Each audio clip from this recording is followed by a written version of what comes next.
झारखंड को बर्बाद करने में सबसे पहला हाथ हमारे देश के प्रधानमंत्री पंडित जवाहरलाल नेहरू जी का रहा है। जय हिंद जोहार। आज हम लोग बात करेंगे कि झारखंड इतना अमीर राज्य होते हुए भी यहाँ के लोग इतना गरीब क्यों हैं, बेरोजगार क्यों हैं। पूरे भारत का 40% खनिज उत्पादन करने वाला राज्य में रहने वाले लोग इतने गरीब क्यों हैं। एशिया का सबसे बड़ा प्लांट जहां स्थापित हो, जिन्हें एचईसी के नाम से जानते हैं, वहीं के लोग इतना गरीब क्यों हैं। एचईसी जिसे मदर प्लांट की संज्ञा दी गई थी। मदर प्लांट मतलब सारे प्लांटों की मां जिन्हें कहा जाता था, वही एचईसी आज पतन के कगार पे है। वही एचईसी बोकारो जैसे प्लांट को निर्माण की, वही एचईसी टाटा जैसे प्लांट का निर्माण की, वही एचईसी राउरकेला जैसे प्लांट का निर्माण की, वही एचईसी विशाखापट्टनम जैसे प्लांट का निर्माण की।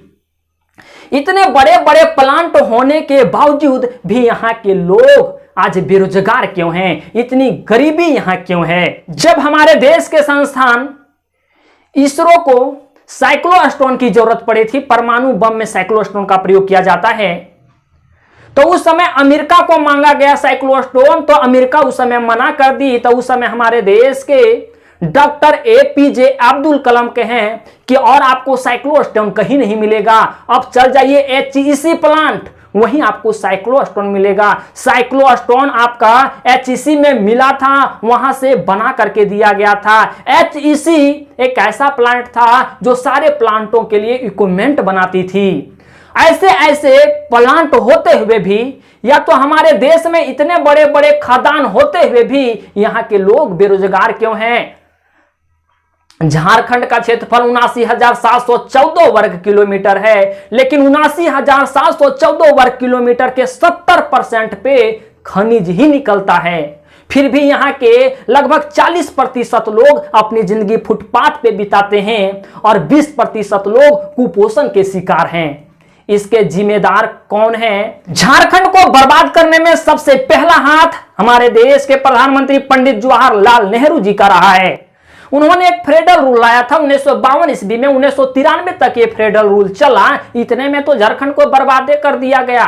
उस रूल में यही था बाबू कि अगर आप झारखंड का कोयला 2 रुपये पर केजी लेते हैं और अगर ये कोयला आपको गुजरात ले जाना है, तो ये 2 रुपया में अगर झारखंड के झरिया में कोयला 2 रुपये मिल रहा है, तो गुजरातों में आपको 2 रुपये मिलेगा। और बीच का जो आने और ले जाने का खर्चा हुआ वो आपको सरकार देगी। बता बाबू, गुजरात की बड़ी बड़ी कंपनियां क्या झारखंड में अपना उद्योग स्थापित करेगी, अपना उद्योग लगाएगी?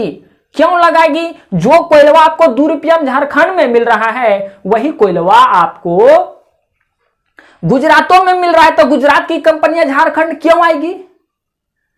सबसे बड़ा कारण रहा, अगर ये कोयला बाबू यहां 2 रुपया में मिल रहा था, तो गुजरात में मान लिया जाए 10 रुपया में मिलता, तो वहां की कंपनियां डायरेक्ट आती झारखंड में अपना उद्योग स्थापित करती, क्योंकि आने ले जाने में ज्यादा खर्चा लग जाता। तो वो वही चाहती कि जहां कोयला मिल रहा है वहीं अपना उद्योग स्थापित करें।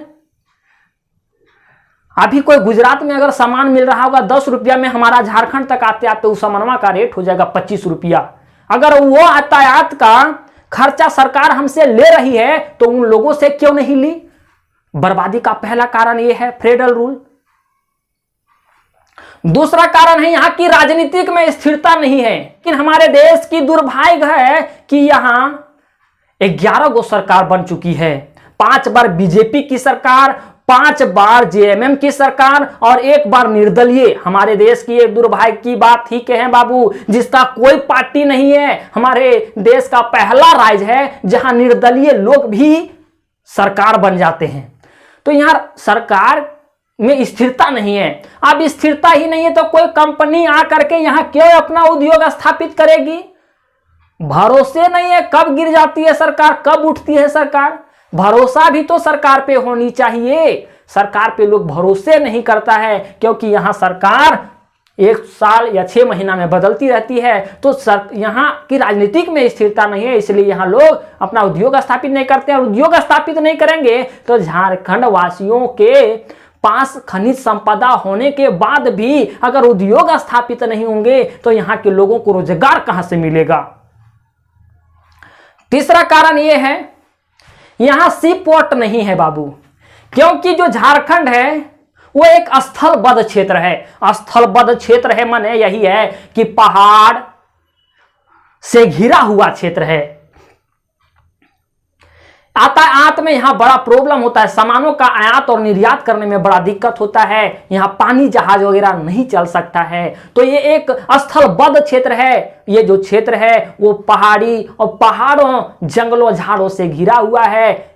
यहां एक सी पोर्ट नहीं है, जिसके कारण हम लोग सामान को आयात निर्यात नहीं कर पाते हैं। यहाँ के खनिज संसाधन होते हुए भी यहाँ युद्धयोग नहीं लग पा रहे हैं। ये 3 कारण विशेष रूप से हमारे झारखंड को बर्बाद किया है। तो यही आप मुख्यतः कारण 3 कारण याद रखिएगा बाबू। जो आपका था पंडित जवाहरलाल नेहरू का केस, यहाँ जो राजनीतिक में स्थिरता नहीं है, यहाँ सी पोर्ट नहीं है, ये 3 प्रमुख कारण आप याद रखिएगा।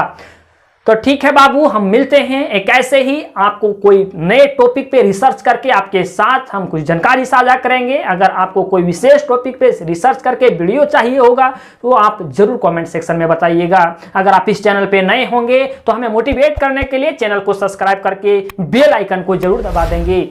आपकी ये सहयोग हमें मोटिवेट करती है। धन्यवाद।